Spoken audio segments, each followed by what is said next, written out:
29 মে বাংলা ভাষার এক অগ্রপথিক, ভাষাতাত্ত্বিক, পণ্ডিত, সাহিত্যিক এবং শিক্ষাবিদ সুনীতি কুমার চট্টোপাধ্যায়ের মৃত্যুদিন আজ।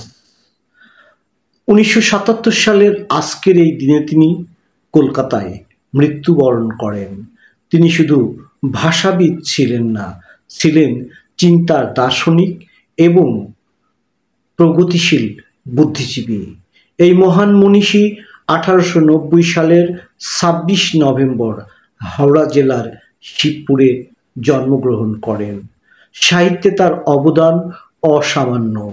তার লেখা origin and development of the Bengali language Bangla ভাষার ইতিহাসে এক প্রামাণ্য দলিল। সংস্কৃত, পালি, আরবি, ফার্সি, হিব্রু থেকে শুরু করে চীনা এবং তিব্বতী ভাষাসহ প্রায় 35টি ভাষা তিনি করায়ত্ত করিয়েছিলেন। তিনি দেখিয়েছেন কিভাবে বাংলা ভাষার বিকাশ লাভ করেছে সংস্কৃত, প্রাকৃত এবং জনভাষার ভিতর দিয়ে। বাংলা ভাষার ধ্বনিতত্ত্ব, ব্যাকরণ ও প্রমিত রূপ নির্ধারণে রেখেছেন অমূল্য অবদান। তিনি ছিলেন পশ্চিমবঙ্গ বাংলা একাডেমির সভাপতি, কলকাতা বিশ্ববিদ্যালয়ের অধ্যাপক এবং রাজ্যসভার মনোনীত সদস্য। অর্জন করেছিলেন পদ্মভূষণ এবং পদ্মবিভূষণ পুরস্কার।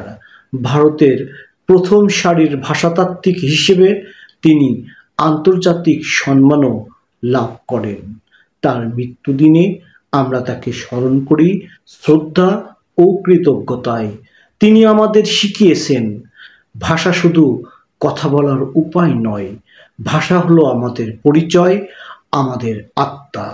আর সুনীতি কুমার চট্টোপাধ্যায় সেই আত্মার এক ধ্রুব নক্ষত্র।